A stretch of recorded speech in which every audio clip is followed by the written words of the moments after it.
What's the message that Prime Minister has given by visiting the Adampur Air Force Base? What message goes out, sir? Kartika, the first message is that the Prime Minister himself went to the front line where the air warriors were, and he has called off two bluffs of Pakistan. One is the nuclear bluff, and second is the information bluff. In the information bluff, of course, he's standing at the airfield which Pakistan has been reporting has been targeted, and also many airfields such as Adampur have been destroyed, are ineffective. But then Prime Minister standing there with the air warriors in such a absolute brilliant bright day sent that message not only by meeting them but also making some statements. So this visit was not only symbolic, it was purposeful and also very demonstrative, because he was not only one who was witnessing, but he was a participant of Sindoor, and therefore he felt that the air warriors who've been participating in this short, intense part of war, that is limited conflict, he should be part of the warriors that he's been actually controlling, and he's been sitting in the ops room to really minute to minute look at how the whole thing is unfolding. Also, what is important here is that he's spoken about the new normal, the new age of war fighting, and he's been talking about technology. What Chetak he's talking about is Chetak is the armed forces, how swiftly they have been put into action, and how victorious this war machinery has been. So, therefore, he was all in praise for indigenous equipment, and also how the new age in which drones and data is going to be used. So, I think war is always work in progress. Preparation for war is never complete.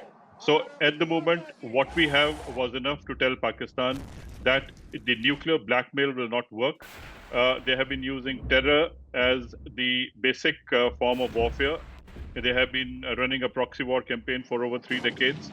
And I think it was time when he said, no more blood and no more water will flow together. So I think he has made a number of symbolic, demonstrative, and absolutely perfect statements, which sets the complete new paradigm for dealing with Pakistan, in which he says if we talk to Pakistan, it will be only on terrorism and on the Pakistan occupied Kashmir, which belongs to India. Okay, A. Marshal Rana, the symbolism of going to Adampur base, he could have gone to any other base. Can we start from Adampur base for our viewers? I think he was rubbing salt to their wounds. He is a master of symbolism and political signaling. And I believe every single word that he spoke was nothing less than a missile hitting the Pakistan very, very hard and very, very deep. The kind of josh that he created amongst the air warriors who were there, I'm sure it was for them a moment of life to be able to spend time with the prime minister and hear him one-on-one basis. Also, the way he interacted with the air warriors, absolutely, you saw that he patting one of the warrant officers as if he was his long lost friend. So, I mean, every single move was a great signaling, so to say, whether it was connect with the armed forces, or it was signaling to the Pakistan that see, and that one pic says is all. You see this S-400 standing tall in the backdrop with a MiG-29, and then he talking with that backdrop and sending his very clear-cut message, what General Panu also talked about.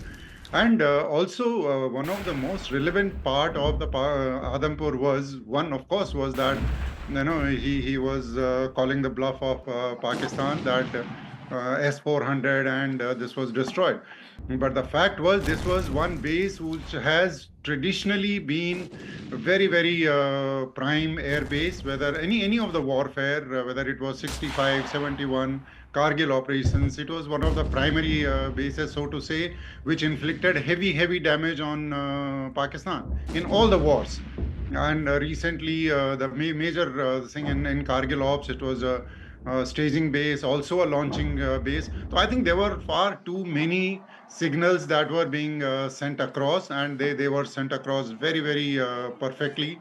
There are a whole lot of air warriors who are there. I'm sure those who were positioned there. There are a lot of AD units who would be deployed out. It is not that the all air warriors are only restricted to air bases. There are AD units which are deployed out and which remain deployed there for months. I was CO of a AD unit in the same very base, and we stayed deployed in Kargil as well as in other operations for more than a year, out in open, out in field.